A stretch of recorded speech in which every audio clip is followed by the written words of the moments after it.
Deacon Tatum and his mortar squad buddies were up early on Tuesday, August 18th, and just getting ready to have their skimpy breakfast when the call came in. They were being ordered to join one of the working parties at the Tenaru, Alligator Creek, to clear fields of fire and dig new defensive positions where the brush had been cut away. Already at 0630, 2nd Battalion men were occupied all along the defensive perimeter in the heavy work. Some 100 yards south of the mouth of the creek, Leroy Diamond's squad had made good progress in preparing its machine gun position. Al Schmid, Jack Rivers and the others had stacked sandbags in front of and all around the semicircular trench they had dug, then plastered the bags with river mud. Next would be to put big palm tree logs across the bags to make a roof to protect them against mortar fire. Considerably further south of Diamond's emplacement, PFC, Luther Hayes and his squad mates were starting to dig away for another machine gun position. It was going to be the second of Section Chief Sergeant John Cross's 2 machine gun emplacements being set up in Lieutenant Bill Wharf's platoon. Clearing the brush earlier had created a good field of fire for the heavy water-cooled machine guns when installed in their nests.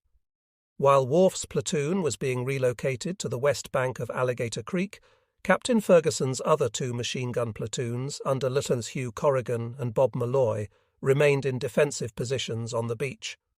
To their west, the H Company commander was consulting with his 3rd Battalion counterpart, Captain Bill McNulty of M Company, and his superior, Lieutenant Cole McKelvey, to ensure that machine gun fire of both weapons companies would be coordinated on the beach. But it was the new defensive arrangements on the west bank of the Tenaru, actually Alligator Creek and its extension upstream, the Ilu River, that most concerned the 1st Marines CO, Colonel Cates. To check on the situation, Cates had sent his executive officer, Lieutenant Colonel Julian Frisby, to carry out a reconnaissance of the 2nd Battalion's right flank. Lieutenant Colonel Pollock's operations officer, Lieutenant Bill Larson, accompanied Frisby on his inspection of proposed positions along the line and facing east on the Tenaru, Alligator Creek. On the right of the far end of the 2nd Battalion's defence line, new positions were also being prepared by men of the 1st Battalion, extending a further 1,500 yards up the west bank of the Tenaru, now the Ilu, as per the August 14th regimental order. As was the case for the 2nd Battalion, these positions were not to be occupied until orders were received from Colonel Cates. They included 4 machine gun emplacements of Lieutenant John Speaks's 2nd Machine Gun Platoon of D Company, attached to B Company, that were being set up this day too. But except for the positions for Speaks's platoon, little progress had been made by the end of the day because of the heavy clearing work required. Cates had also ordered a regimental intelligence observation post set up on the point where the mouth of Alligator Creek met the ocean, responsible to report to his intelligence officer, Lieutenant George Hunt. Likewise, Colonel Pollock had established his own observation post, situated on the beach 200 yards west of Cates's OP. Colonel McKelvey had also set up an OP for his 3rd Battalion further along to the west on the beach in his area of defence responsibility. Anticipating a possible Japanese attack from the east, Pollock was sending out 25-man patrols twice a day to cover the area between the Tenaru, Alligator Creek, and the Ilu, the real Tenaru rivers.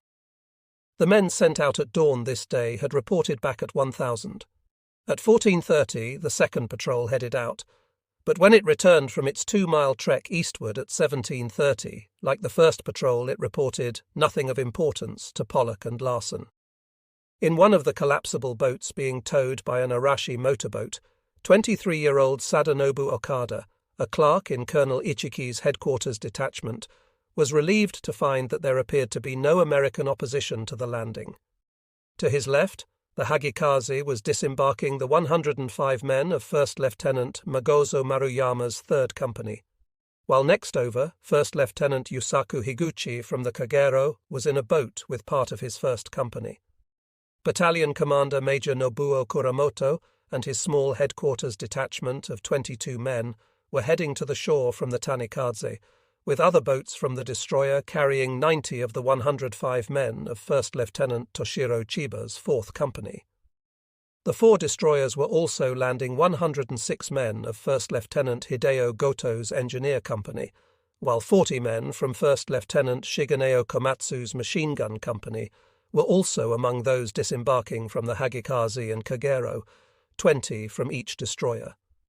When the boats had reached shallow water, they were uncoupled from the motorboats, and the men rowed their small craft to shore. Okada and the others were pleasantly surprised to find the 7 men of the Port Taivu observation post waiting to help them come ashore. Their unit evidently had been in radio communication with the landing force using a pre-arranged code as the destroyers approached the shore.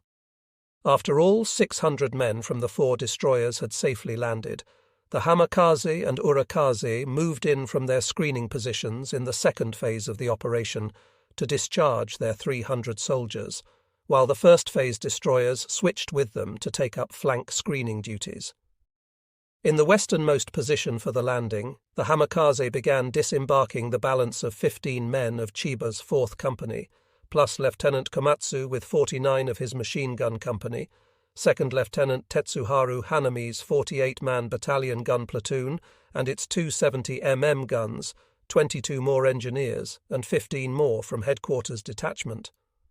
At the far eastern end, Captain Tetsuro Sawada's 105 men of his 2nd Company, with 20 men of Komatsu's machine gun company attached, along with 22 more engineers and 3 more men from the headquarters detachment, climbed into the collapsible boats of the Urakaze and began heading for a landing immediately west of Taivu Point.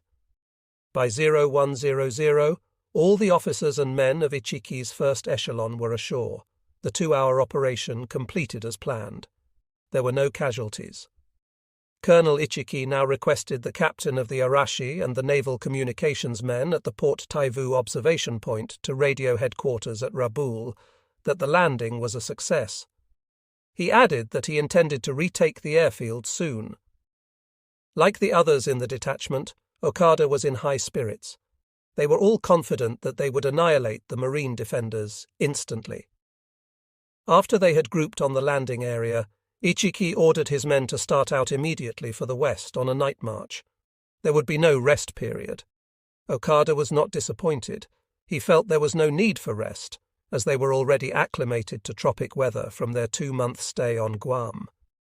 Heading in the direction of Tetere, Okada and the others walked hurriedly. They were being guided by 2 of the men of the observation post. The cool breeze off the sea was making the march pleasant. They all felt that they had already won the battle that lay ahead of them. About 2 hours into their westward trek in the middle of the night along the northern Guadalcanal shoreline from their landing site at Taivu Point, some 875 officers and men of Colonel Ichiki's detachment were now confronted with their first physical obstacle. A deep river flowing north into the sea blocked their progress. It was the Barande River, situated 4 miles west of Taivu Point. In full uniform and loaded down with their equipment and weapons, including 2 disassembled 70 mm mountain guns, the men entered into the water and found it up to their chests, but not deeper. They forded the river to the western bank in pitch darkness. It was now after 0300, but the Baranda was not the only river they would have to cross as they moved slowly in the direction of their objective. 2 miles further on, they reached the eastern bank of the Balasuma River. Once again, the fatigued and drowsy men plunged into the water and made their way across the mouth of the river to the other side. Struggling over the soft sands of the coastline had proved wearying for the men. The lack of a firm foundation underfoot hampered their progress. But now, about 1.5 miles after leaving the Balasuma, they reached the eastern terminus of a coastal track that made the going easier.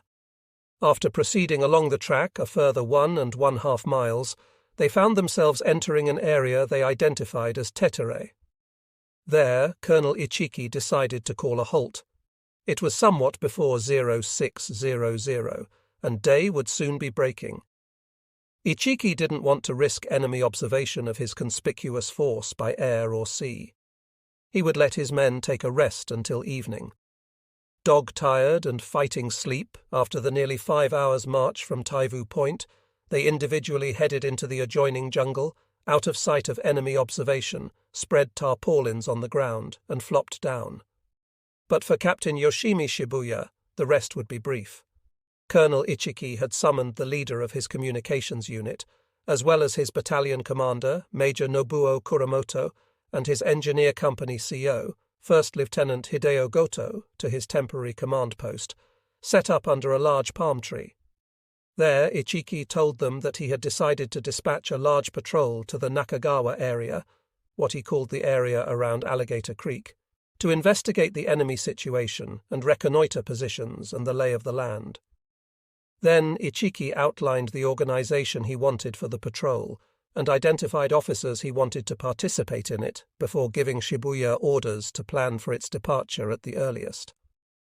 Unlike the decision to mount the patrol, the selection of Shibuya to head it up had not been an easy one for Ichiki. During that night's march, he had discussed the question of sending out a patrol with his adjutant, Captain Yokichi Togashi. Togashi had concurred with his commander's assertion that the enemy situation is unclear and that the detachment should obtain as much intelligence as possible as soon as possible. To Ichiki, this called for a reconnaissance in force, led by his most capable officers. To lead the party, Togashi had argued for the commander of the 2nd Company, Captain Tetsuro Sawada, as the most battle-experienced officer, rather than Captain Shibuya, his second choice.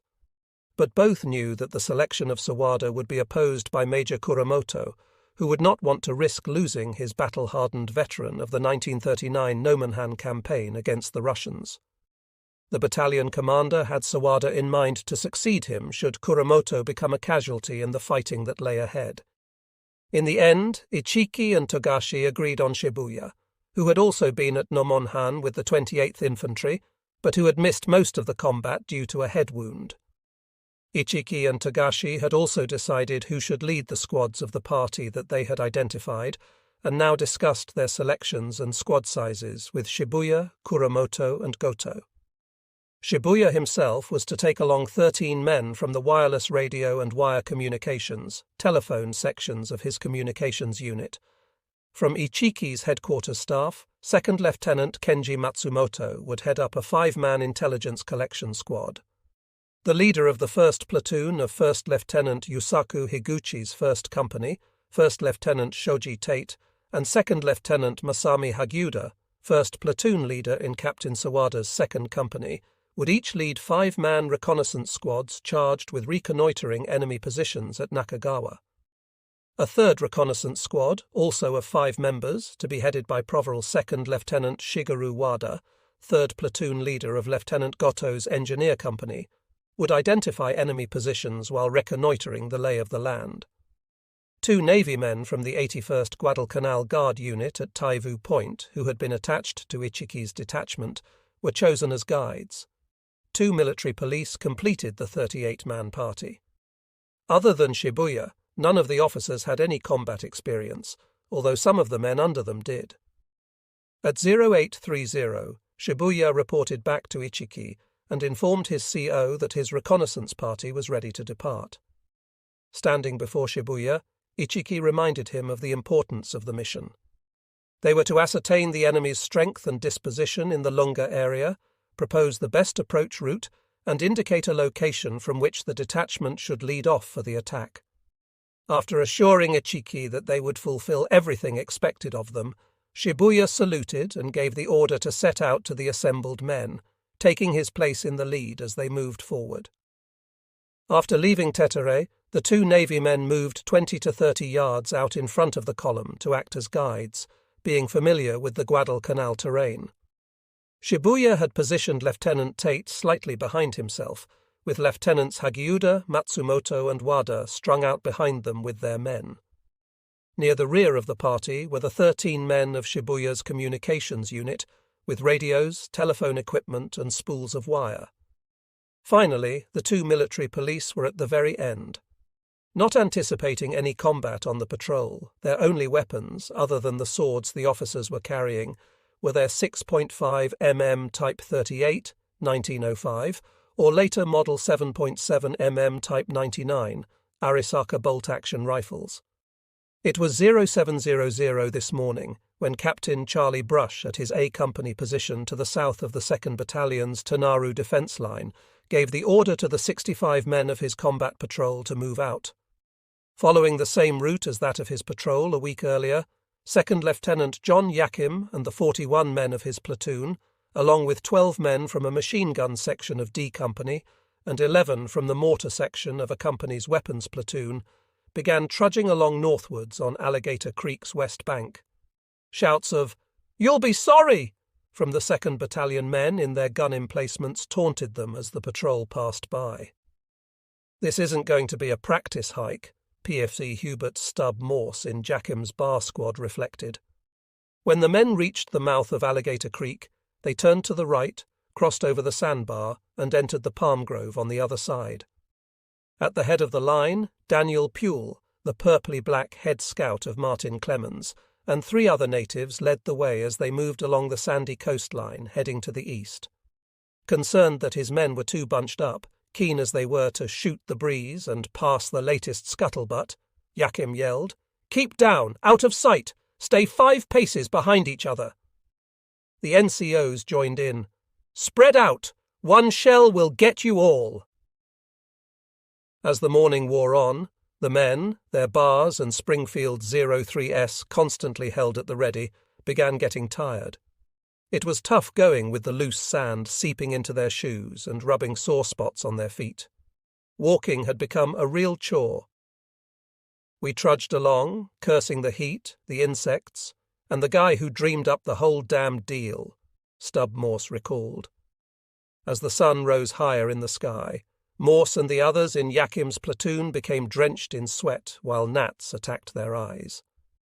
Unable to keep up with Morse and the others, the men of the 2 machine gun squads from Lieutenant Franklin Sill's platoon in D Company were struggling to pull carts, one with their .30 caliber heavy Browning machine guns, and the other with 26 units of .30 caliber ammunition in boxes.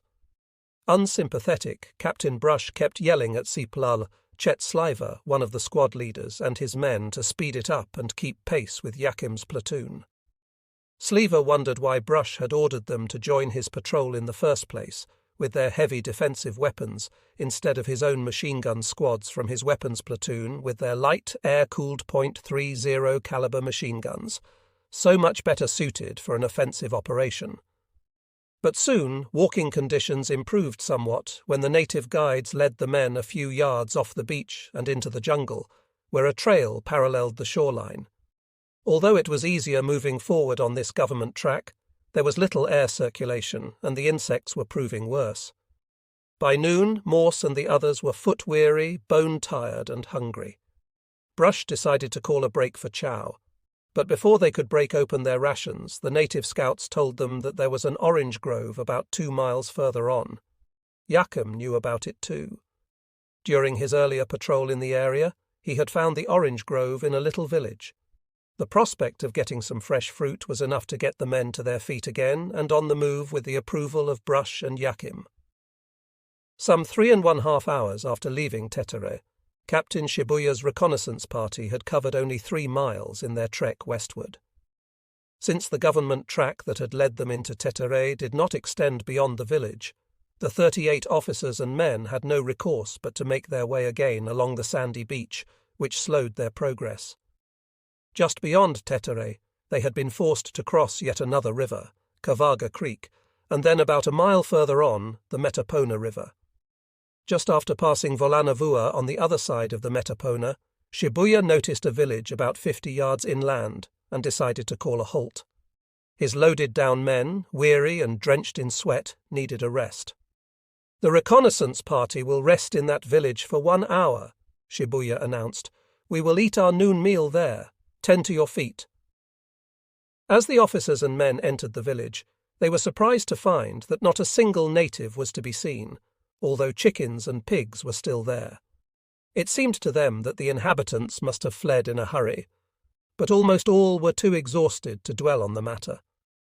After settling down in the shade of a dwelling or a coconut palm and unbuttoning their tunics, the men pulled out some dry bread they had brought with them to ease the pangs of hunger. Soon the whole party dozed off, except for 4 or 5 who were shaking a tree of a type they had not seen before to dislodge its fruit. It was a welcome addition to their meagre rations. But Provisional Lieutenant Wadar was uneasy. While the men in his squad slept, he was looking around the village area. His inability to pick up signs of the natives was giving him a bad feeling. Similarly, in Lieutenant Tate's squad, Nomonhan veteran C. Plutl, Kiyonobu Akasaka felt the others should not be napping under such suspicious circumstances. Finding no one in the village seemed ominous to him, like they were nearing a battlefield. We should be checking the area for signs of why the inhabitants have taken refuge, he felt. After about an hour, the men were awakened and ordered to move out by Shibuya. Falling into formation again, they retraced their steps the 50 meters to the overland track and headed westward once more. The 2 Navy guides again led the way, followed by Captain Shibuya 20 to 30 yards behind, then Lieutenant Tate's squad, the squads of Lieutenants Hagiuda and Matsumoto, the radio and phone squads of Captain Shibuya's communications unit, and finally the squad of Provisional Lieutenant Wada. The communications squads resumed laying telephone wire as they moved along near the rear of the party. The 2 guides passed out of view of the others just after regaining the coastal road. A curve in the track had taken them past a grove of trees that obscured them from view of Shibuya and Tate's squad, now only some 10 meters behind the scouts. They had closed the distance between them and the scouts after having halted and waited for the Navy men to return to the coast road.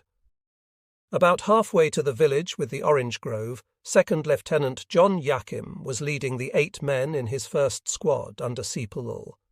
Bill Jones, as they approached another village known to the natives as Papangu.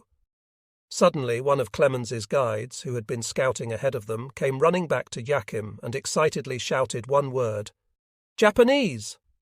C.P. Forrest Wild, Yakim's platoon guide, who was following just behind the 2 scouts, had sent the guide, Daniel Puel, back to Yakim with the surprising news that they had encountered a group of Japanese proceeding on the government track heading towards them.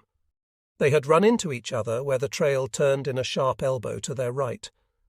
After being fired on by the scouts and Wild, the Japanese were seen leaving the track and seeking cover in the thick jungle to their right. Following behind Yakim and his first squad, the men of the 3 other squads dived into the jungle on the other, their right, side of the trail. Yakim ordered his runner, Pursuit George Grazier, to report the startling information to Captain Charlie Brush, who was proceeding along behind Yakim's squads. Then Yakim left the track to go into the surf with a borrowed Thompson submachine gun, followed by the men of his first squad. Yakim began firing at the Japanese not more than 50 yards away in the jungle off the track. Struggling to keep the unfamiliar weapon from jumping up from the target, he wildly sprayed fire in the direction of the hapless enemy, but with limited accuracy, unmindful in that unexpected situation of the fact that he was an easy target for return fire. Joining in were the men of his squad, firing their bolt-action Springfield rifles and single bar. As Captain Shibuya, 1st Lieutenant Tate, and Tate's squad of 4 men followed the bend in the track behind their 2 Navy scout guides, they were suddenly greeted with the tat-tat-tat of bullets whizzing by them.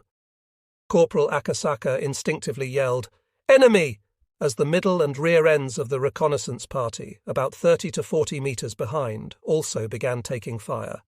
Immediately they hit the ground and looked for cover. The fire was coming from about 100 meters in front of them. But Shibuya had misjudged the situation. "They're friendly! Our Navy men have come to welcome us, not enemy!" he yelled to the others. Then he called out, "Yama! Yama!" But when no answering password came back, Shibuya, joined by Tate, shouted the other password for the Ichiki detachment, "Kawa! Kawa!" This time there was a response, the ta-ta-ta-ta of fire from single-shot rifles tearing into the hapless Japanese. Lying prone on the ground, Shibuya made a sound, followed by an effort to stand up, then fell over, uttering something like, "Un." Also getting up, Tate took several hits from an automatic rifle or a submachine gun, twitched 2 or 3 times, then fell back down, motionless. Right behind Tate, Corporal Akasaka called out, "Captain Shibuya! Lieutenant Tate!" Neither responded. He realized that both had been killed instantly. The two Navy guides leading the party were also dead. It was about 13:15. Akasaka also had been hit by the fusillade, one bullet through his right shoulder and another through his lower left thigh. Severely wounded, he could neither walk nor crawl. The next minutes were a blank to him, though he did manage to squirm over to the cover of underbrush. Heading off the track into the jungle, some 10 yards to their right, that separated them from the shoreline, the still shocked survivors in the main body wildly sought concealment in the undergrowth too. Each tried to make use of any cover from which to spot movement of the 100-some Americans in their dark green uniforms, and to fire back at them. But as they lay on the ground, the return fire from their bolt-action Arisaka rifles seemed to be having little effect against the enemy, who were armed with automatic weapons as well as their bolt-action rifles. "Bullets plopped around us like drops of rain. We were pinned down," Akasaka would later recall. As soon as Captain Charlie Brush got word from Percy George Grazier that the native scouts in front of him had run into a group of Japanese that had veered off the government track into the jungle in the direction of the beach after being fired on, he decided to order a flanking movement. 2 of Yakim's squads were to turn sharply left from the government track to block any forward movement of the Japanese group, while the other 2 should move forward along the track and then position themselves slightly off the track to line up against the left flank of the Japanese. But Grazier would not be the one to pass the order to Yakim. Yakim's runner had decided on his own to stay behind and join Brush's headquarters and attached machine gun and mortar men in the fighting. When Yakim got the order, he led Corporal Jones and his 1st Rifle Squad out of the surf and 10 yards inland into the jungle from the beach to take positions next to CPL. Dave Edwards's 2nd Rifle Squad. He also ordered his 3rd Rifle Squad and his Bar Squad further down the track to flank the Japanese on the enemy's left. With the ocean beach on their right, the Japanese group would now be trapped on 3 sides. But for Yakim, the situation he found himself in was horribly frightening, uncertain, and confused. The Japanese seemed to be all around, yet were hard to see until they popped up out of the undergrowth just yards away. Facing his first combat experience just 4 months out of reserve officer training class, the 24-year-old platoon leader kept firing his Thompson submachine gun whenever one of them came into view. In the meantime, on the government track side of the Japanese, Yakim's 3rd and BAR squads were seeking positions from which to fire on the Japanese opposite them in the jungle. CPL Henry Grimes and the other 8 men of his 3rd Rifle Squad were crawling along under cover of the undergrowth with their Springfield Ep.3s and the BAR in front of them, using their weapons to push through the brush. Next over from them, C. Plouter Ernie Dobbins's 8-man Bar Squad was keeping as low a profile as possible. Although he and his men were in a good position to spot the Japanese, they realized that the Japanese by the same token could see them better too, as they hunkered down just off the government track. Whang! Something crackled in Grimes's ear, and the 28-year-old squad leader from Philadelphia fell flat on the jungle floor. Venturing to look up, he was shocked to find a Japanese not more than 8 feet from him, in a camouflage net and looking like a tree. Both frozen in their tracks, they stared at each other. Then Grimes raised his Springfield and fired. The Japanese fell to the ground, hit squarely between the eyes. But others were now appearing, on their knees and also camouflaged. Kneeling himself, Grimes began picking them off. They fell without a scream or wail or groan. But why weren't they firing on me? Grimes wondered. Had they discarded their Arisaka rifles in order to carry the boxes they seemed to have been lugging? What was in those boxes that was so important to them? A cracking sound next to his ear interrupted his thoughts. A .25 caliber bullet had barely missed his helmet and dug into the tree 6 inches from his head. Snipers, he thought. After lying unmoving for the next 5 minutes, Grimes began to crawl forward, rifle in his right hand. Then he spotted the first of the boxes that the Japanese had been carrying about 20 feet away. Still crawling along the edge of the trail, he then saw 2 Japanese also crawling out of the jungle heading for the boxes. As one of the Japanese began dragging one of the boxes into the underbrush, Grimes fired, and the Japanese fell to the ground next to the box. But before Grimes could get a bead on the second enemy, the Japanese leapt behind the body of his fallen comrade and fired ineffectively on the Marine. Then, with a wild scream, he jumped toward Grimes, bayonet fixed. Suddenly, a shot rang out, and the Japanese fell at Grimes's feet. Turning slowly around, Grimes saw Corporal Dobbins crouched near him, grinning as sweat ran off his face. "I owe you for that one, fella," Grimes said to his saviour, like him also 28 years old. But it was not over yet for Grimes. As the two corporals crawled back to join their men, gunfire broke out somewhere behind them, and something awful hit Grimes's legs, stunning him and throwing him to the ground. "They got him through the legs," Dobbins told the men near them. Grimes tried to lift himself up by his elbows, but lacked the strength. His legs were numb. Dobbins broke out Grimes's medicine kit and dusted his legs with sulphur powder to prevent infection. Then the two battalion corpsmen who had accompanied the patrol came up. "We'll have you out of here in a jiffy," the red-faced one assured him. They placed him on a stretcher and carried him back along the trail. To the right of Grimes and his squad, the men of Dobbins's bar squad had been engaged with Japanese just yards in front of them, shots ringing out from both sides. One of the two bar men in the squad, Stub Morse, facing combat for the first time, only now was realizing that there are people out there who would kill me if they could. Clutching the Episcopal medal he wore around his neck, Morse fought his acrid fear, his adrenaline pumping, and charged through the underbrush as Dobbins yelled for his men to move off the track and in closer to the Japanese in the jungle. Suddenly, Morse tripped and fell flat on his face. Seeing that he had a loose shoelace, he stooped down to tie it just as squadmate John Buckholt stepped in front of him, heading for the cover of trees. Morse then heard a rifle shot from his left and saw that Buckholt had been hit in the left arm. As blood gushed from Buckholt's wound, Morse yelled to him to get down. Motioning to the treetops, Buckholt shouted, "The fools are in the trees!" Morse knew they weren't and reached to pull him down, but Buckholt pulled away and rose to his knees. As Morse was looking right at his 20-year-old buddy from Dowling Park, Florida, a second shot hit Buckholt right in the temple.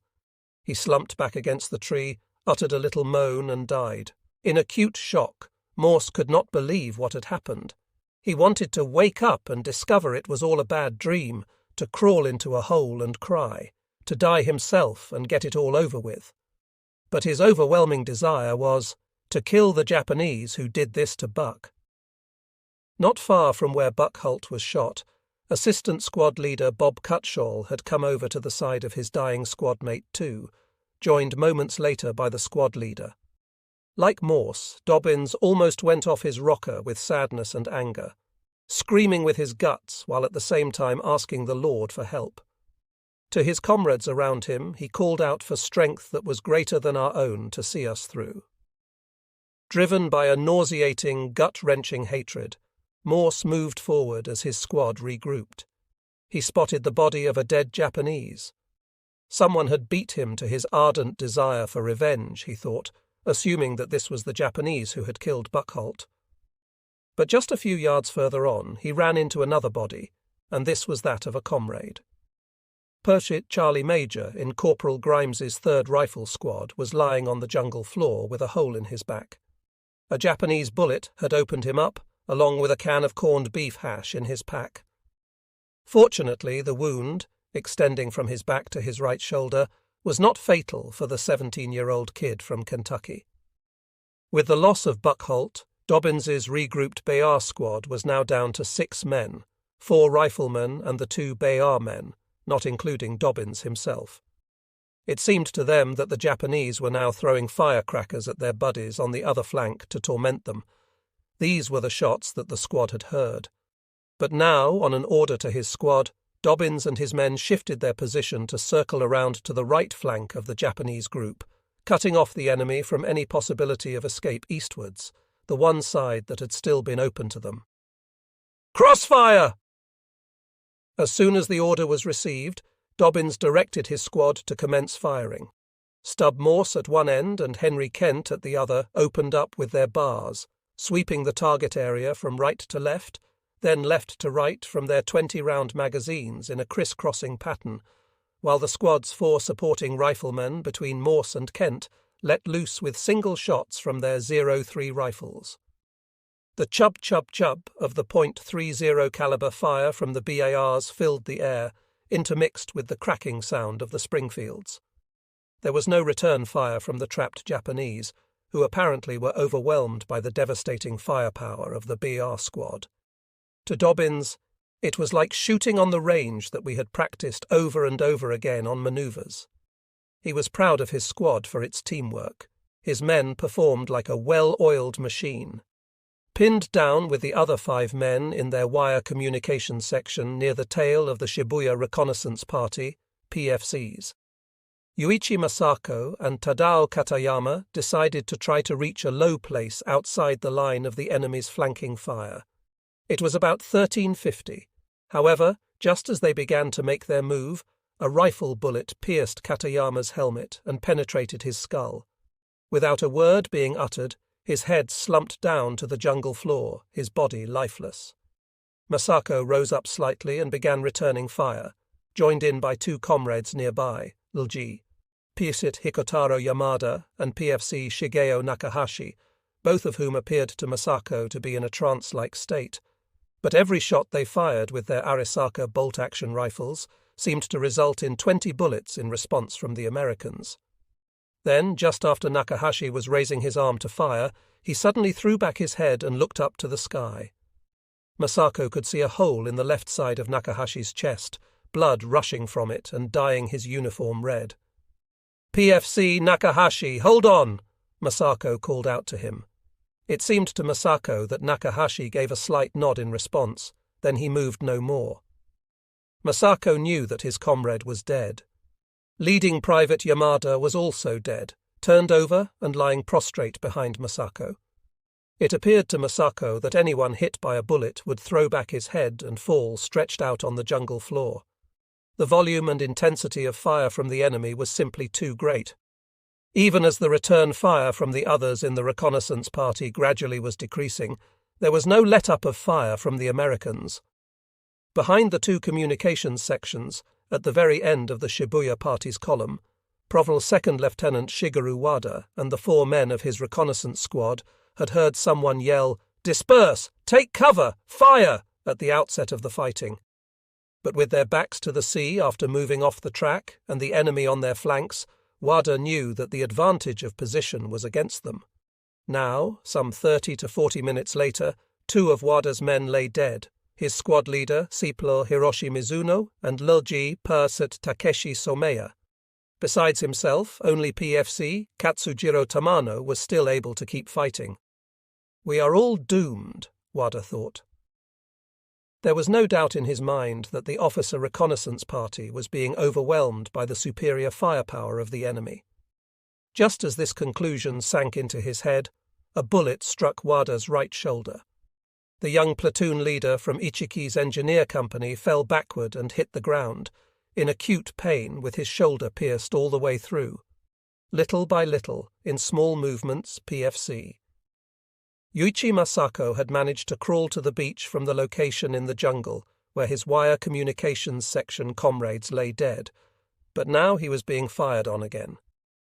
Bullets made holes in the sand all around him, impeding his attempt to retrace his steps along the route that had taken him from Tetera earlier that day. A feeling of calm overtook him. He could see some palm trees just 100 meters in front of him, but his body seemed unable to move any further. Lying wounded at the rear of the Japanese column, Provisional Lieutenant Wada yelled an order to Private First Class Tamano of his reconnaissance squad.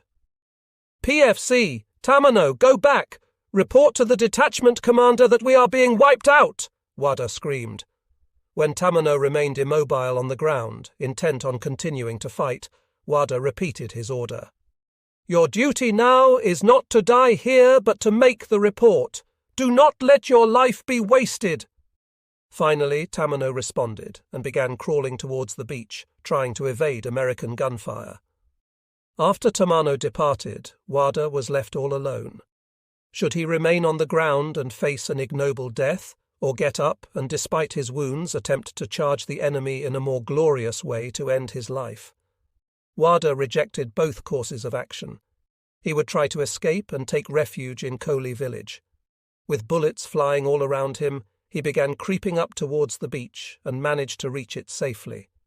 Meanwhile, at the front of the column, Kupla Kiyonobu Akasaka also had been left lying on the ground, severely wounded. Looking around, he saw that only one of the 5 members of his squad was unscathed by the torrent of American gunfire.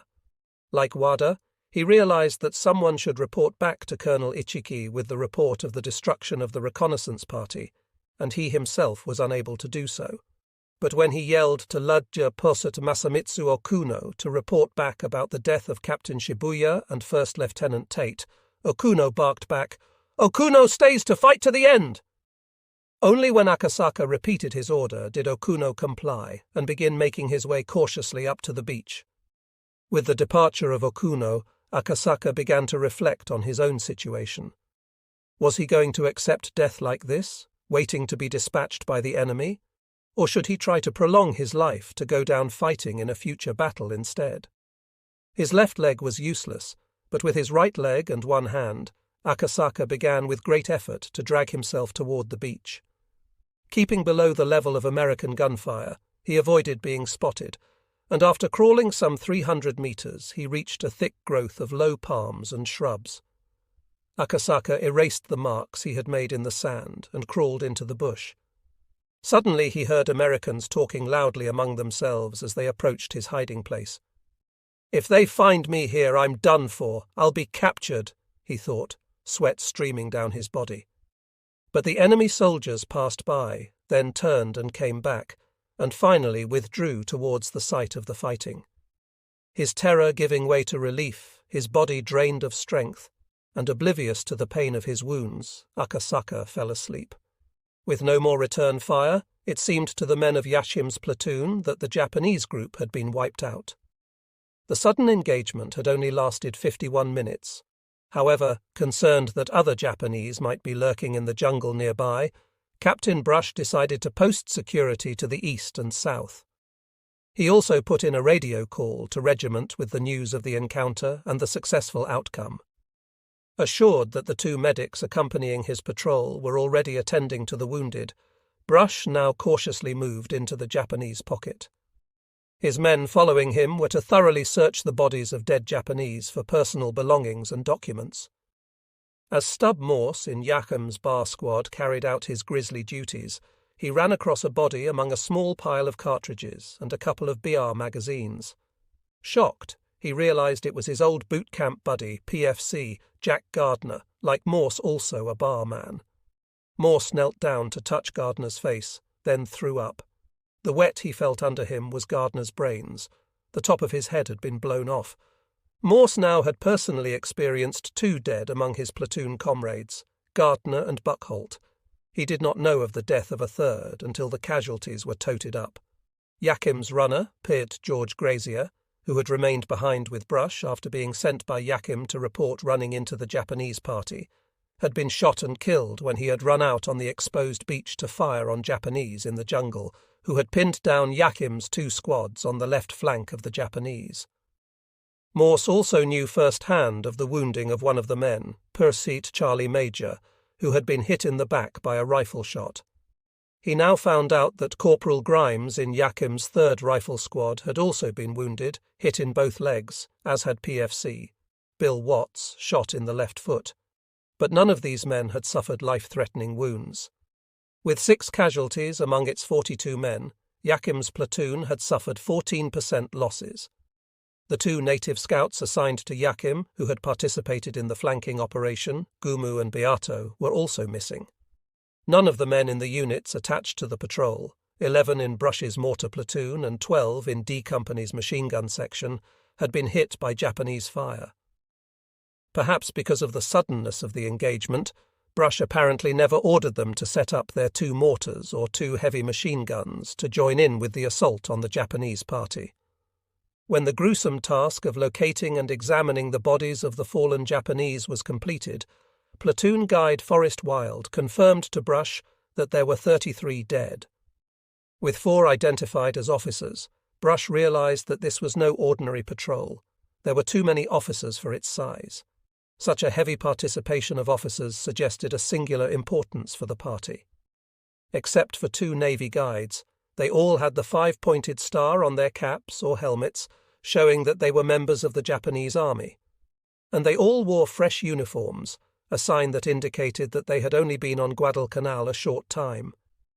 The significant amount of radio equipment found among the bodies of one contingent suggested that radio communications with other forces was an intended objective of the party. Flags, wallets, cigarettes, rifles, pistols, helmets, packs and bayonets were hastily removed as souvenirs from the enlisted men's bodies, as well as bloody belts of 1,000 stitches. From the bodies of the 4 officers, in addition to binoculars, highly coveted swords were taken, intended as victory gifts for Yakim, Brush, Lieutenant Colonel Cresswell, and Colonel Cates. But what was of greatest interest to Brush was the contents they removed from the brown leather map cases the officers carried.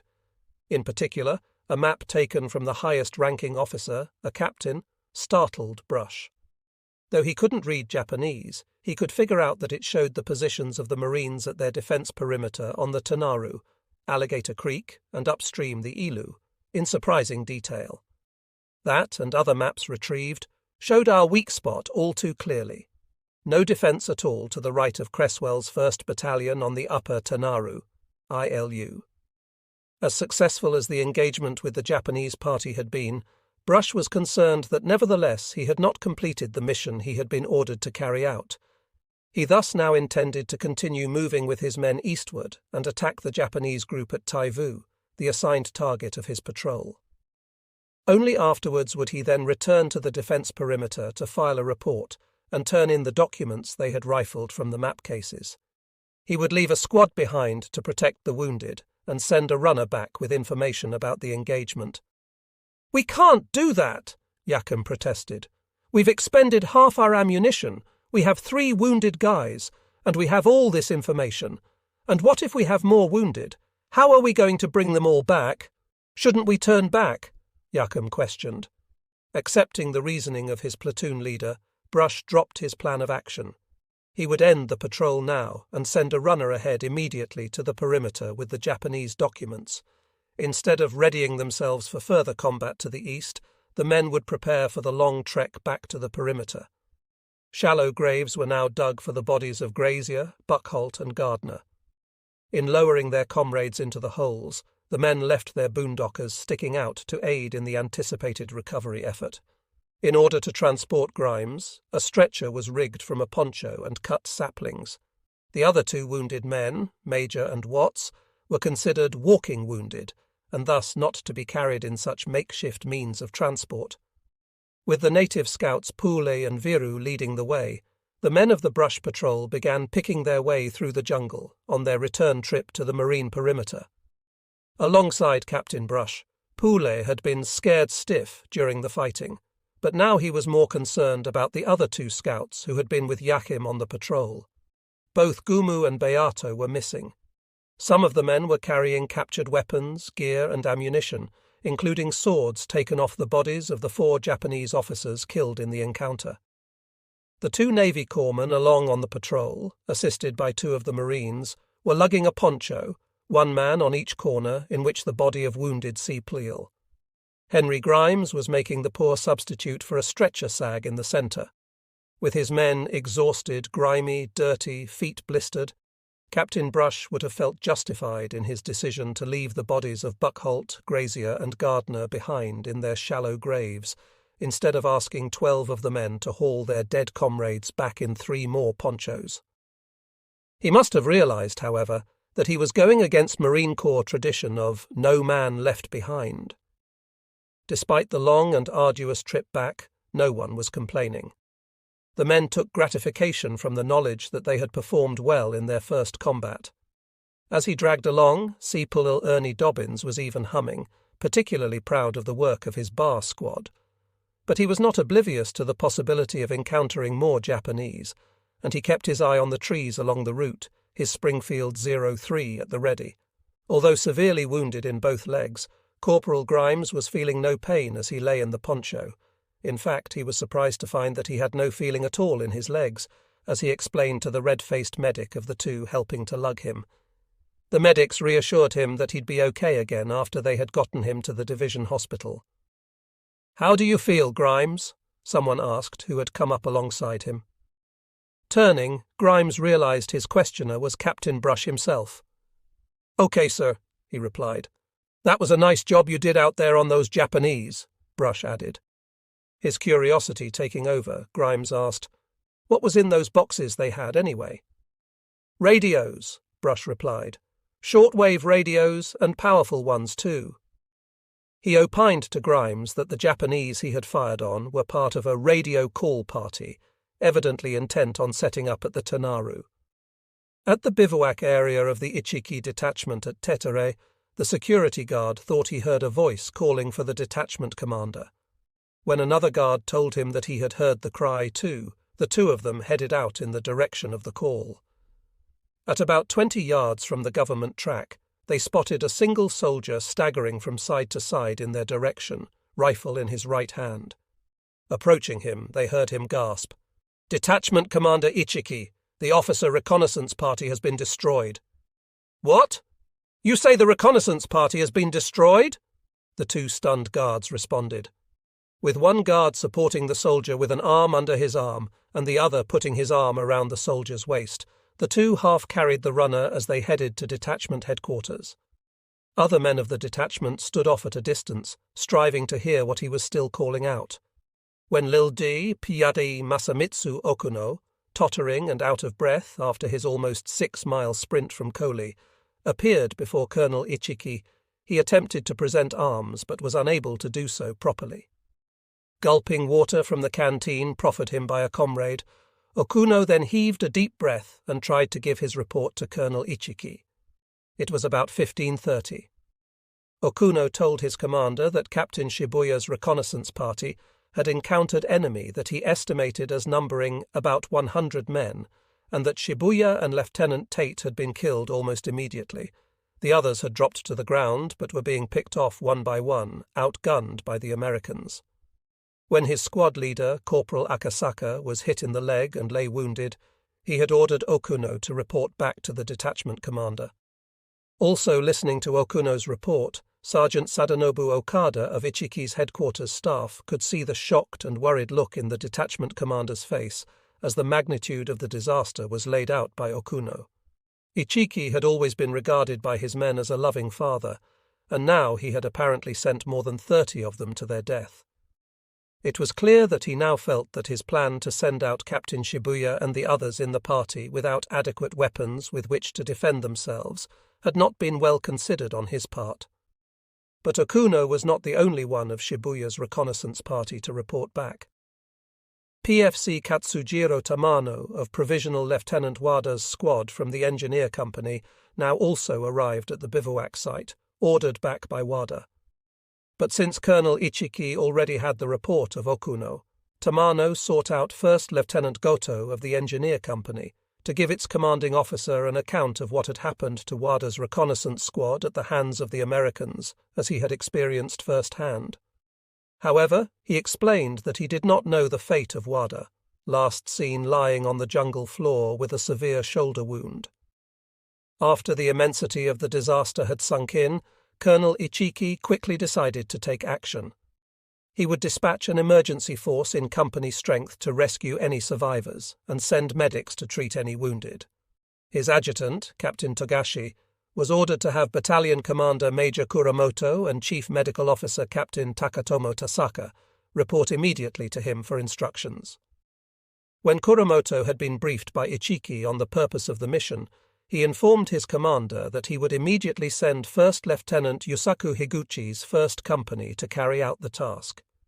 Ichiki then ordered Captain Tasaka to send a 6-man medical aid team headed by First Lieutenant Yoshihito Nakai, the officer in charge of the detachment's medical unit, to provide emergency aid to any of the wounded who may have survived the encounter. Meeting with his company officers, Lieutenant Higuchi informed them of their mission and assigned responsibilities. The 2nd Platoon of 2nd Lieutenant Yuzo Kudo was to serve as the vanguard and to warn of any enemy detected ahead of the company's march. Following behind would be company headquarters with the remnant of 1st Lieutenant Tate's 1st Platoon, now under direct command of Lieutenant Higuchi. The company's 3rd Platoon, under 2nd Lieutenant Tadayoshi Uchizawa, was assigned to bring up the rear.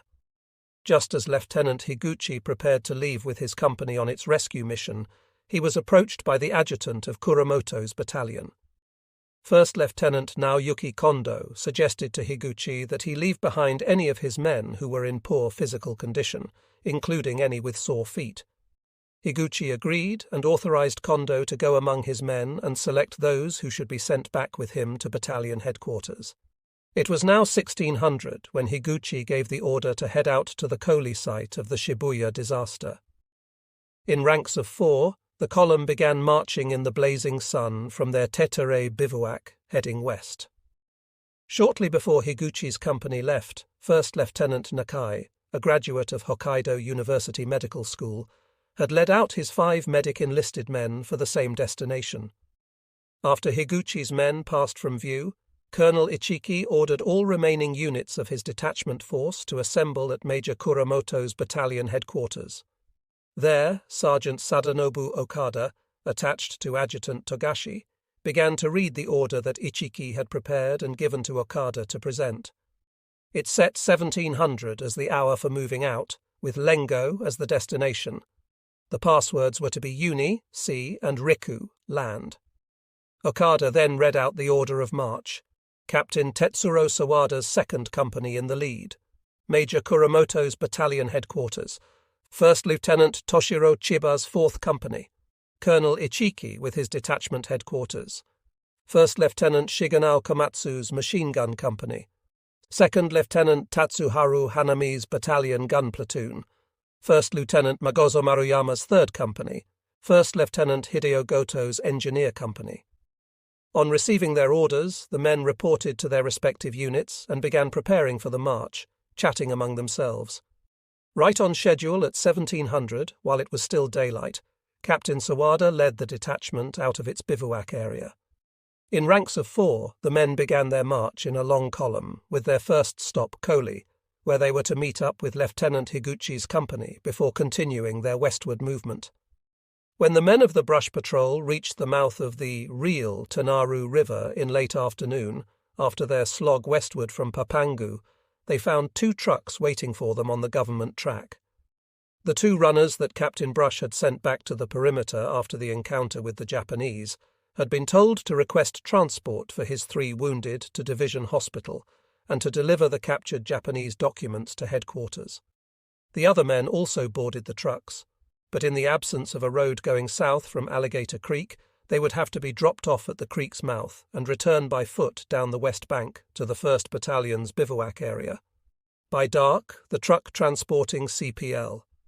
Henry Grimes, PFC, Bill Watts, and Peaveseat Charlie Major had reached the 1st Marine Division Hospital just to the northeast of Henderson Field. Grimes was lifted out by the 2 corpsmen accompanying him and examined immediately by division doctors. He had been hit by 2 rifle bullets in the back of his right leg and 4 in the back of his left leg. With pain now beginning to overtake him, Grimes was given a shot of morphine and wheeled into a ward. For the first time in weeks, he sank back into a soft bed and immediately fell off into a deep sleep. For the others of the patrol, it was almost 2100 when they arrived at their A Company position at the far end of the defence line. Brush, Yakim, and CPL. Forrest Wild immediately reported in to battalion headquarters. Stub Morse was ever glad to see PFC Merle Myers of the company's weapons platoon among the first to welcome him and the others back. That night, Yakim's men, still traumatized from their first combat experience and the loss of 3 of their comrades, enjoyed the first hot meal with Myers and the rest of the company they had had since landing on August 7th. The guys around us could read the story of the patrol in the face of every man who came back, Morse recalled years later.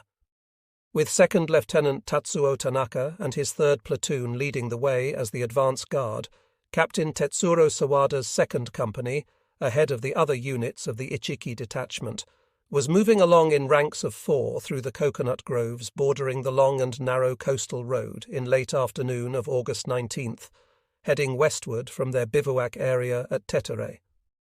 Lieutenant Tanaka, in turn, had put out Corporal Omori, Lieutenant Sit Kaoru Aizawa, and PFC Masaharu Hayashi as point men for the platoon, 300 meters ahead of Sawada and his company headquarters. Mindful of the fate of Captain Shibuya's reconnaissance party only hours earlier, the men of the Ichiki detachment had a feeling of foreboding, though the coconut groves concealed them from aerial view. Even at this late afternoon hour, the tropic sun was hot as it beat down on the men of the detachment. Soon their uniforms were soaked through with sweat. Teeth clenched against shoulder pain, the men of Lieutenant Komatsu's machine gun company were lugging gun barrels, mountings, and ammo boxes, and were falling behind. Superior Pursta Miura, carrying a 56-pound ammo box on his back, was in particularly bad shape, falling flat on the ground every 100 meters, then getting up through grim determination. Still steadily losing his position in the company, he now found himself with the men of Lieutenant Maruyama's 3rd Company, next to the end of the whole column. Just behind the machine gun company, 2nd Lieutenant Tatsuharu Hanami's 50-man battalion gun platoon was also struggling to keep up. Every man was loaded with more than 66 pounds of canteens, bundles strapped to their shoulders, 2 hand grenades and clothing, with many also lugging the barrels, carriages and platforms of their 2 disassembled 70mm guns. Others were carrying shells for the guns. In their training, they had experience in dismantling and transporting the guns, but then they used pack horses rather than just their bodies. Ahead of the main body of the detachment, the rescue company of Captain Higuchi, unencumbered by heavy weapons, had forded Kavaga Creek and the Metapona River, and now, before 2000, was nearing Koli village. Earlier they had caught up with Lieutenant Nakai's medical aid team and were continuing on together. Unexpectedly, they spotted someone making his way in the opposite direction, a Japanese soldier. He turned out to be Private First Class Masako, from the wire communications section of the Shibuya party. Masako confirmed to Higuchi that the officer reconnaissance party had been almost completely wiped out. Further along, just about 300 meters east of the battle site, leading Private Okuno, in the remnant of the 1st Company's 1st platoon that Lieutenant Tate had commanded, in the bright moonlight spotted someone else lying under a low palm tree. On approaching, Okuno realized it was his squad leader, Corporal Akasaka, from Tate's squad in the Shibuya party. Ah, at last it's over, the wounded man responded to Okuno's call. Okuno told Akasaka that he had obeyed his order and made his report to Colonel Ichiki. I feel guilty being wounded and unable to direct the squad, Akasaka explained. When Okuno immediately volunteered to take command of the squad, Akasaka accepted and told the other members around him to cooperate with Okuno. After entering the area of the scene of the destruction of the officer reconnaissance party, Captain Higuchi's men could see that there were no members of the party for Higuchi to rescue, other than Masako and Akasaka. Mindful of the disaster, Higuchi thought it important to secure the area, assigning Lieutenant Yuzo Kudo's 2nd platoon to man outposts 100 meters to the front and keep watch in all directions. His 3rd platoon, under 2nd Lieutenant Tadayoshi Uchizawa, was to set up another outpost to patrol the periphery on the south side. All were to keep an eye out for the main body of the detachment coming up behind them. While awaiting its arrival, Higuchi and the others settled down in a coconut grove. Lieutenant Nakai and his medical aid team reported back to Captain Higuchi that they had found no wounded men to help. Depressed from finding the corpses of so many of their comrades, the officers and men of Higuchi's company had carried on identifying the bodies in silence. They were particularly distressed to find Captain Shibuya, his body not yet cold, and Lieutenant Tate, his body also still warm in its blood-stained uniform. While they were able to identify other dead members of Shibuya's party, many were not known to them and would have to await the arrival of the other companies of the detachment to determine who they were. In the meantime, Sergeant Major Yamazaki and the remaining members of Okuno's squad were given the unpleasant task of collecting the corpses. It now remained for Captain Higuchi and Lieutenant Nakai to draft a report on their findings to be sent back to Colonel Ichiki and the main detachment making their way to Koli village. The note concluded that 34 of the officer reconnaissance party had been killed, of whom 4 were officers and 30 enlisted men. Corporal Akasaka survived, though wounded. The rescue company and medical aid team have had no contact with the enemy and stand on guard west of Koli, awaiting your orders, Higuchi and Nakai added. 2 runners were dispatched with the report. About 1 hour later, they met up with the main body and gave the note to Colonel Ichiki. Yes, understood, Ichiki replied simply after reading it. At about 2200, the main body arrived at the battle site and was reunited with Higuchi's 1st Company and the medical aid team. The 1st Platoon's CO of 1st Lieutenant Chiba's 4th Company, 2nd Lieutenant Kiyoshi Sato, was put in charge of disposing of the remains of the Shibuya party, while each of the other companies sent members to help in the identification of those killed who were unknown to Higuchi's company. One of the men assigned to Lieutenant Sato, PFC Mamoru Mizuno, from Captain Sawada's 2nd Company, identified the remains of 2nd Lieutenant Hagiuda and 3 enlisted men in his reconnaissance squad who had been assigned to the Shibuya party from Sawada's company. When added to the others identified and carried to the collection point, the number of bodies, including those of Shibuya and Tate, that the Sato group had gathered totaled 14, but with 34 of the officer reconnaissance party recognized as killed, that meant that in the darkness they had been unable to locate the other 20 dead. But there were also the bodies of 3 men that were much larger than the others and had been wrapped in ponchos.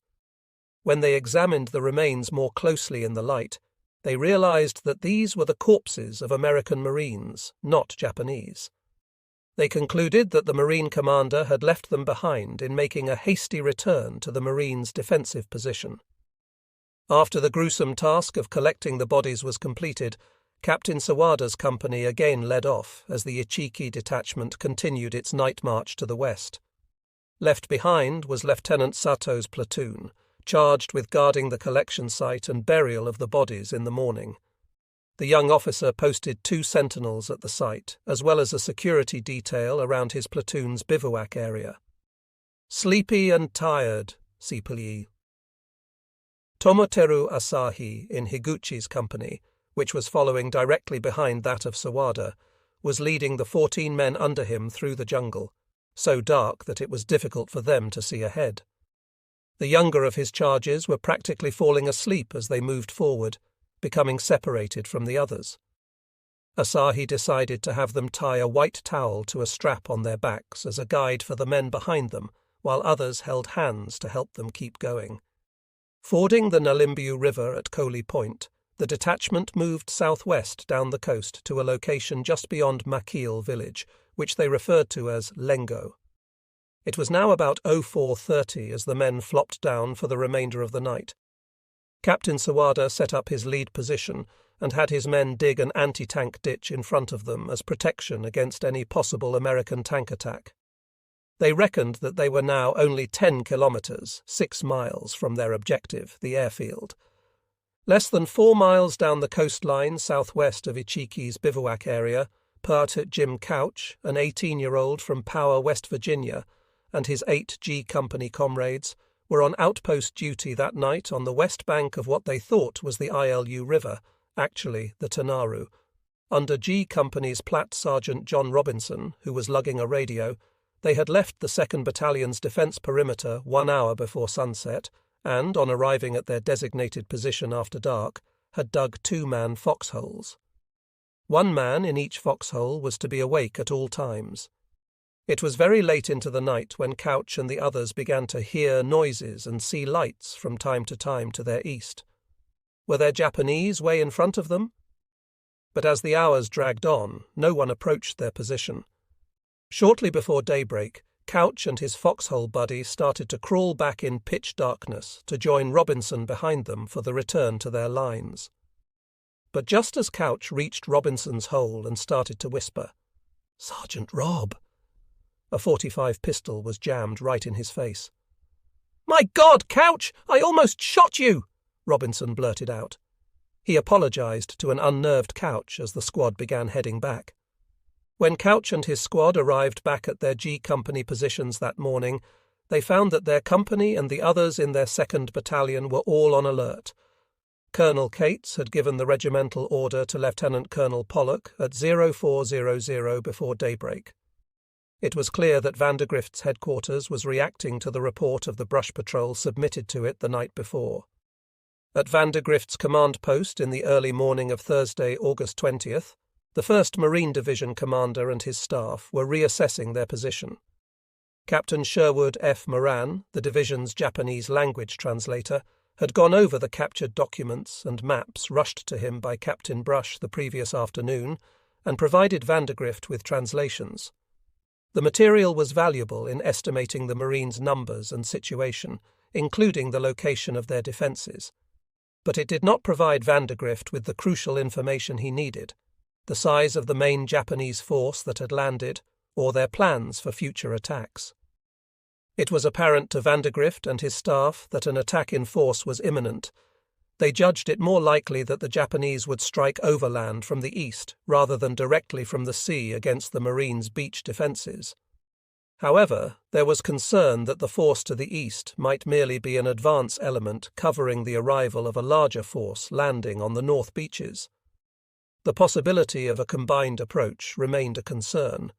Based on this assessment, Vandergrift and his staff identified 2 courses of action. The first was to send the division reserve to the east with orders to destroy the Japanese forces they encountered. The second was to limit any operations to the east to strong patrols and outposts while continuing to build up defences. The first option, an all-out attack to the east, was considered risky as it would weaken defence capabilities against any landing from the sea and the west, and would require greater expenditure of ammunition and fuel. Moreover, it was doubtful that a single battalion from the reserve could handle the situation effectively. Ultimately, the second option was chosen as it aligned better with their assessment and offered a greater promise of a successful defence against any possible Japanese strategy. Additional native scouts were to be sent out along the coast, with strong patrols ordered to the east as far as the Nalimbiu River, 4.5 miles from the ILU, the real Tanaru. Listening posts were to be established 1 mile east of the defence perimeter along Block 4 River and an additional 1.3 miles further east along the ILU, Tanaru River, at night. All defences, including those at Alligator Creek, Ilu River, were to be maintained at Stand 2 during hours of darkness. Lieutenant Colonel Pollock's Combat Group B of the Tanaru River subsector had already been ordered to be on alert at 0400 that morning. At their bivouac near the village of Makila, the men of Colonel Ichiki's detachment were getting some rest after their late-night arrival from the site of the Shibuya disaster. They were camped near the beach, approximately 5.5 miles northeast of the mouth of the Nakagawa River, Alligator Creek. About 2 miles further down the beach, Captain Tetsuro Sawada and his 2nd Company were also resting, positioned behind the anti-tank ditch they had dug for protection. Sawada's company was assigned as the advance guard for the detachment. At noon, Colonel Ichiki assembled his company commanders and announced his orders for the attack on the Marines and occupation of the former camp of the 11th Construction Battalion. Assuming success in reaching the camp, the detachment would then prepare to capture the nearby airfield. Ichiki planned for Sawada's 2nd Company to lead the advance. The detachment was scheduled to set out from their bivouac at 2000 and begin marching down the beach toward their objective. Following Sawada's company would be the battalion headquarters of Major Nobuo Kuramoto, then 1st Lieutenant Yusaku Higuchi's 1st Company, followed by Toshiro Chiba's 4th Company. Colonel Ichiki and his staff would follow next, then 1st Lieutenant Shigenao Komatsu's machine gun company, 2nd Lieutenant Tatsuharu Hanami's battalion gun platoon, 1st Lieutenant Magozo Maruyama's 3rd Company, and bringing up the rear, 1st Lieutenant Hideo Goto's engineer company. Ichiki instructed that the detachment would reach the Nakagawa at 0030. After forming up, the men should commence the offensive 4 hours later at 0430. The password was Yamakawa, and they were to refrain from loading their guns before daybreak. When the ILU finally appeared before them, tropical birds, disturbed by their arrival, rose noisily in the air. Cautiously, PFC Charlie Gambrell and the other men of Craig's platoon moved along the banks of the sluggish stream, sweating profusely in the 100-degree tropical heat. It was very silent and had even become eerie when one of the men summoned Craig to come and examine fresh footprints he'd seen on the muddy shore. They were of a pattern made by a shoe with a split toe. Craig knew that Japanese snipers wore such shoes to help them climb trees. It suddenly dawned on Craig that they had gone far beyond their own lines. Nervously, all eyes began searching the treetops, the men expecting at any moment to hear the whine of a bullet. But the silence continued. As Craig's men made their way back to the marine perimeter to report to Pollock and division headquarters, Craig wondered if, as he had read in history books, they were the last patrol to be allowed to return to their lines unmolested before the enemy attacked. At any rate, he knew that the sneaker tracks they had seen would be of great interest to division intelligence. When Craig returned afterwards to F Company's position in the Lever Brothers coconut plantation on the beach just west of the mouth of the Tanaru, Alligator Creek, he would have noticed much activity at the site. A small working party, led by the Assistant Operations Officer of Colonel Cates's 1st Regiment, 2nd Lieutenant Martin Holt, was busy removing barbed wire from the fences of the plantation. Because the stock of wire had never been landed from the transports before they were ordered away from the coast on August 9th, Cates ordered the old, often rusted wire collected to string across the sand spit at the mouth of the Tanaru as part of the stepped-up defence arrangements against an impending Japanese attack from the east. For PFC Eben Babbage of Pollock's quartermaster section, it was a difficult job loading the old wire into a truck for transport down to the sandspit. Further measures to improve the defences around the sandspit and on the Tanaru River were keeping Pollock busy that morning. Accompanied by his company commanders, the 2nd Battalion commander was personally conducting the rearrangement of emplacements of heavy weapons, .30 caliber heavy machine guns, mortars, and 37 mm anti-tank guns, aimed at shifting more such weapons to the sandspit area and up the river. Such movements would shorten Pollock's battalion's beachfront, but give it stronger protection than before.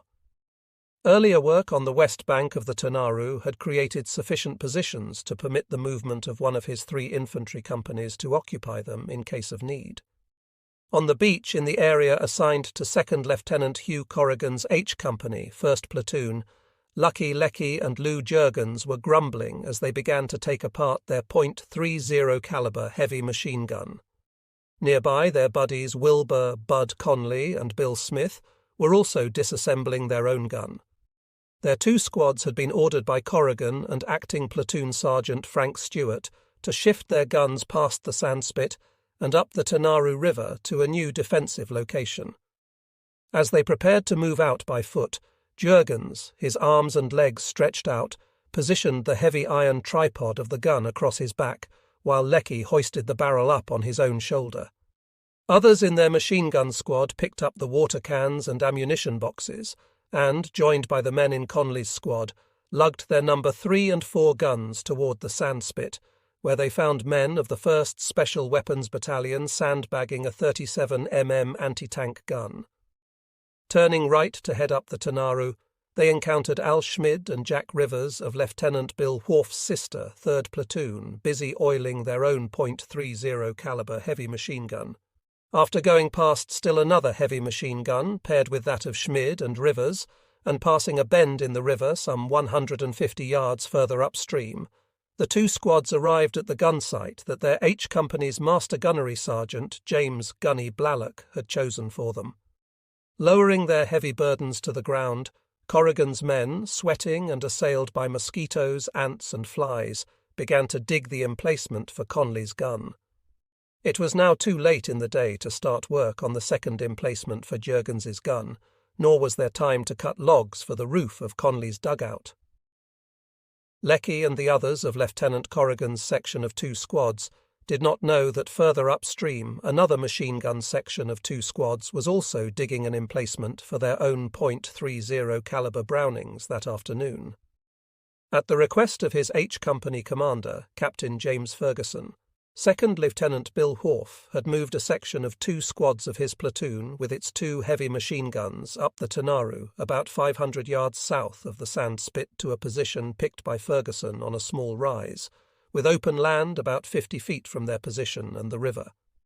The gunners of the 2 squads would have a good field of fire from this position, as there was not much cover on the other side of the river for an enemy.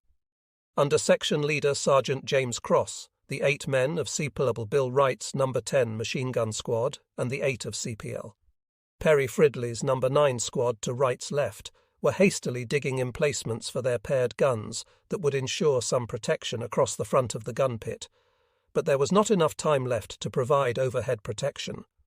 Back at Whorf's other machine gun section, Captain Ferguson had paid a visit at the time he was inspecting the line of machine guns set up on the west bank of the Tanaru. He was disturbed to find Al Schmid's left leg nearly paralyzed from blood poisoning and had ordered Schmid to the hospital. Otherwise, C-Plittle Leroy Diamond's No. 11 machine gun squad had passed muster. Its 30 caliber heavy machine gun was well protected in the pit, around which a 3-foot deep trench had been dug with room enough for 3 men and the ammunition boxes.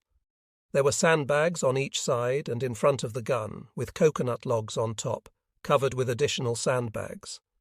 With Diamond, Gunner Jack Rivers, and Assistant Gunner Schmid in the pit, the other men of the squad were in individual foxholes dug in around the gun about 10 feet apart, responsible for providing rifle protection for the gun crew against any attack by Japanese across the river. The tripod of the machine gun rested at ground level on a shelf of dirt. A shamrock was painted on the gun's water jacket for Schmid and the word Chief for Rivers.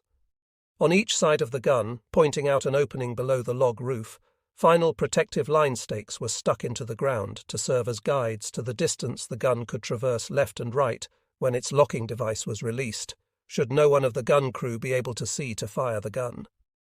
Some 100 yards to the right and up the Tanaru from the river's Schmid gun emplacement, the other point, .30 caliber Browning of CPL. Ed Watley's No. 12 machine gun squad was in its own emplacement, paired with the river's Schmid gun to provide traversing crossfire at targets across the river. In addition to Watley, the gunner, PFC Jim Bull Warren, and the assistant gunner, Putel Joe Mills, were in the pit. Assigned from 2nd Battalion Headquarters, Navy PHM 3C Robert Dockday had also joined them. The other 6 men of the squad were in foxholes in a semicircle around the gun emplacement, sandbagged like that of Schmid and Rivers on each side, and covered with logs and more sandbags. However, the gun sat lower than Schmid and Rivers's, positioned as it was on a defile that ran down almost to the edge of the Tanaru. With its top about level with the ground around it, the gun was not as visible from the other side of the river as that of Rivers and Schmid. From the standpoint of communications, Bill Whorf was unhappy that his 2 machine gun sections were so far apart from each other. He was particularly concerned that the cross-section was so far up the Tanaru. Neither his platoon sergeant, John Muth, in a foxhole back about 15 feet from a point between the Rivers and Warren guns, nor Whorf himself, in a foxhole another 15 feet behind Muth's, could communicate with Cross and his squad leaders Fridley and Wright, except by the runner stationed with Muth. Unknown to Whorf, another machine gun platoon of 4.30 caliber Brownings was dug in even further upriver than were the squads of Fridley and Wright. That platoon was not even assigned to Lieutenant Colonel Pollock, but instead to Lieutenant Colonel Cresswell's 1st Battalion, which had been preparing positions on the right of Pollock's 2nd Battalion for occupation, if so ordered by Colonel Cates. Assigned as reserve to the Tanaru sector a week earlier, 2nd Lieutenant John Speakes and his 2nd Machine Gun Platoon, D Company, were busy reinforcing the emplacements for their 4 machine guns with heavy logs and earth. Attached to B Company, Speakes's 4 squads under Platts. Sergeant George Piles was stretched out along the upper reaches of the Tanaru, but except for Speakes's machine gun platoon, there were no other units of the 1st Battalion in prepared positions extending upstream beyond the 2nd Battalion's defence line. They were being held in Division Reserve to the right rear of Pollock's battalion. When Lecky's and Conley's squads were transferred to the Tanaru, 2nd Lieutenant Hugh Corrigan was left with just 2 of the .30 caliber heavy machine guns of his 1st platoon on the ocean beach. Set up on Corrigan's left to the west, 2nd Lieutenant Bob Porky Malloy, with his intact 2nd platoon, was also retained by Lieutenant Colonel Pollock and Captain Ferguson to provide defence against any possible Japanese landing from the sea. Under Plat Sergeant Joe Bean, Malloy's 4 machine guns were sighted some 500 yards west of the mouth of the Tanaru. Sea Pluffle Steve Boykin's No. 2 machine gun of Corrigan's platoon was at the edge of the coconut grove overlooking the sand spit, like Rivers's gun in an emplacement dug 4 feet deep, surrounded by sandbags and covered with coconut logs and more sandbags. The Browning gun, positioned at ground level, pointed out from a 2-foot opening in the logs towards the spit, zeroed in on any Japanese who should try to cross over the mouth of the river to the Marines' lines on the west bank. Although it was not paired with Rivers's gun, the location of Boykin's gun would have allowed the two to provide a crossfire. Corrigan's other No. 1 machine gun, under the command of Seopal Charles Daughtry, was some 30 or 40 yards behind Boykin's gun, but positioned on the beach to fire out to sea instead. Also facing the sand spit, and just some 20 yards to Boykin's right at the corner where the mouth of the Tanaru met the sea, Seaplal. Jim Olive and his squad were busy sandbagging a 37mm anti-tank gun when Leckie and his mates were passing by the corner on their way up the Tanaru with their heavy machine gun. Olive and his men had dug an 8-foot by 6-foot bunker, 4 feet deep, and covered it with logs and dirt, with an entrance on the north side that the squad members could use to crawl in and out. The gun itself faced out to sea, intended to oppose any Japanese troops landing from the sea in boats. Although it could traverse 30 degrees to the left and 30 degrees to the right, it could not be brought to bear sufficiently to completely cover the sand spit on its right. Leckie had noticed piles of cylinders stacked up behind the wheels of Olive's gun. He recognized them as canister shells that, when fired by the anti-tank gun, would spray steel balls like a shotgun in a cone-shaped pattern. A stock of the canister had been delivered to Olive and test-fired only a few days earlier. He and his squad were impressed with the deadly effect the canister fire would have on an enemy approaching from up to 150 to 200 yards. Under Captain John P. Leonard, B Battery of the 1st Special Weapons Battalion was equipped with 12 of these 37mm guns, assigned to Pollock's Combat Group B covering the Tanaru subsector as a form of heavy weapons support. Leonard had taken over B Battery only the day before, replacing its former commander, who had been relieved after shooting himself in the foot 2 days earlier. Leonard now moved the command post of the battery forward to within 150 yards of where his 3 platoons were deployed. When Pollock was rearranging the deployment of his heavy weapons that day, he instructed Leonard to shift 2 of the 37mm weapons of his 2nd platoon under 2nd Lieutenant Arthur Bell from their beach positions to a line where the beach met the mouth of the Tanaru. After further shifting the guns, the 4 of 2nd Lieutenant Jim McClanahan's 1st platoon were now stretched out from the vicinity of the sand spit to positions up the west bank of the Tanaru.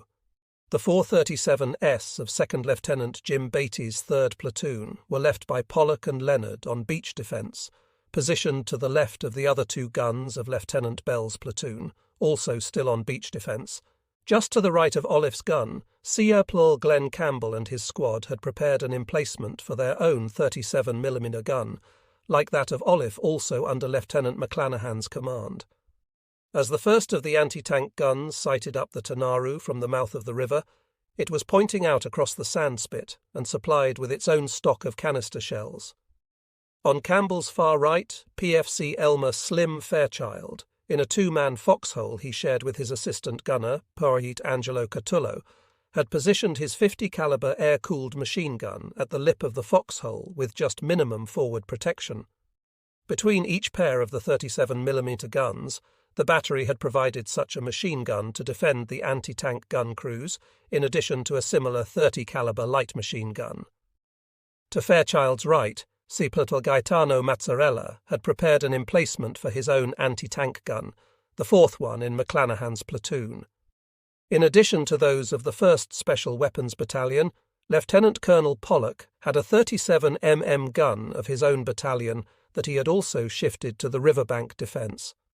Although the anti-tank gun platoon of H Company's 2nd Lieutenant George Swinston had been equipped with two 37mm, one had failed to be unloaded from the Elliott in time during the landing operations of August 7th and was lost when the transport sank. Under the command of Subadmiral George Parker, the remaining gun had been moved on the orders of Platt. Sergeant Floyd Lawrence, from its original beach position, some 200 to 400 yards west of the mouth of the river, to a new position to the right of Campbell's gun. Time was proving inadequate for Parker and his squad to prepare more than a rudimentary emplacement of coconut logs and sandbags for the gun and its shield, not a bunker as for the guns of the Special Weapons Battalion. With his stock of canister shells in the emplacement, Parker and his men were to defend a sector of fire extending from the right end of the sand spit on their left to a disabled LVT Amtrak in the river on its right, but the gun could not traverse enough to the left to bear on the sand spit itself. Up on the ocean beach, 2nd Lieutenant Bell and Platt Sergeant Tom McAnally had supervised the fashioning of pillboxes for their 2nd platoon of Captain Leonard's B Battery. Using sandbags, coconut logs, and plate steel from Japanese dumps, they had provided for a blind entrance in the rear and a small opening in the front for each of their four 37mm guns. For his own gun, Seplal Mel Burge of Bell's platoon had to use the labour of his whole squad to drag one of the large steel plates to the emplacement dugout and hoist it up on and over the sandbags on each side of the gun. The heavy weapon itself had been dug in just enough to make it level with the ground, ready to be fired by his men from a kneeling or crouching position in the emplacement. Situated at the eastern end of the beach to the left of Corporal Boykin's 30 heavy machine gun, Burge had a clear shot to the sand spit. Near the positions of Burge and Boykin, Seplal Tobe Cogswell of the Regimental Intelligence Section was high up in a coconut palm opposite the sandbar. From his perch, a plank nailed to the palm with a makeshift seat, he was keeping an eye out for any Japanese activity towards Tulagi across Sea Lark Channel, using a spotoscope telescope that afforded him a good view of any activity up to 20 miles away. Assigned with Cogswell were 3 other men from the section, taking turns in 4-hour shifts after climbing the steps of boards leading up the palm tree. Wanting more mature men for the assignment, their intelligence section boss, 2nd Lieutenant George Hunt, had selected the 24-year-old Cogswell and 25-year-old PFC Stu Volan, along with CPL, Tommy Dussault and PFC Jim Stone for the job. They had not dug any foxholes and were sleeping on a blanket on the ground since their deployment to the observation post 2 days earlier, following their transfer from their earlier OP located near the mouth of the Lunga to the west. They were to report anything of interest to Hunt on the telephone connected to Colonel Cates's regimental headquarters. Back at Cates's command post, a dug-in bunker roofed with coconut logs and topped with earth about 1,000 yards inland from the beach, Assistant R3, Regimental Operations Officer, 2nd Lieutenant Martin Holt and his working party, had finished salvaging the old barbed wire from the Lever Brothers plantation and had arranged for it to be delivered to E Company and G Company's 1st platoon for stringing. 2nd Lieutenant George Codrier, his 1st platoon deployed that day in the Sandspit area, was finding laying the wire to be a treacherous job for his men. Lacking good cutting and splicing tools, they were forced to improvise.